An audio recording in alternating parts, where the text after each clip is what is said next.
ఎవరైతే పోలీసులు, ఎవరెవరైతే అధికారులు, ఎవరెవరైతే మిమ్మల్ని ఇబ్బందులు పెట్టారో అందరి పేర్లు నోట్ చేసుకోండి. నేను చెప్తా ఉన్నా, మీరు నోట్ చేసుకోండి. ఒక్కొక్కడిని మాత్రం యూనిఫామ్కు ఉన్న వాల్యూ ఏమిటి అనేది వాళ్ళకి అర్థం కావాలి. యూనిఫామ్ అంటే ప్రజలకు మేలు చేయడం కోసం యూనిఫామ్, అంతేగాని అధికారంలో ఉన్న వాళ్ళ కోసం సలాములు కొడుతూ గులాంగిరి చేస్తూ ఇటువంటి చిత్రహింసలు పెట్టే కార్యక్రమం ఈరోజు అయితే ఏదైతే జరుగుతూ ఉందో దీనికి తెర పడాలి అని అంటే ఏదైతే నువ్వు విత్తినావో అది ఎలా పండుతుంది అనేది నీకు తెలిస్తేనే ఇంకొకసారి నువ్వు ఆ విత్తనం విత్తడానికి నువ్వు భయపడే పరిస్థితిలోకి నువ్వు వచ్చినప్పుడే ఇది జరుగుతుంది.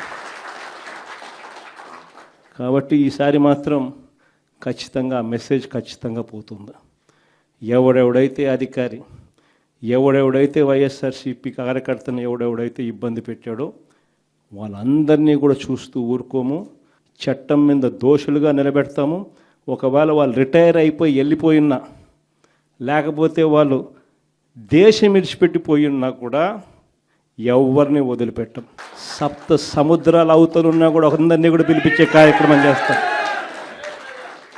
పిలిపించిన తర్వాత సినిమా మామూలుగా ఉండదు.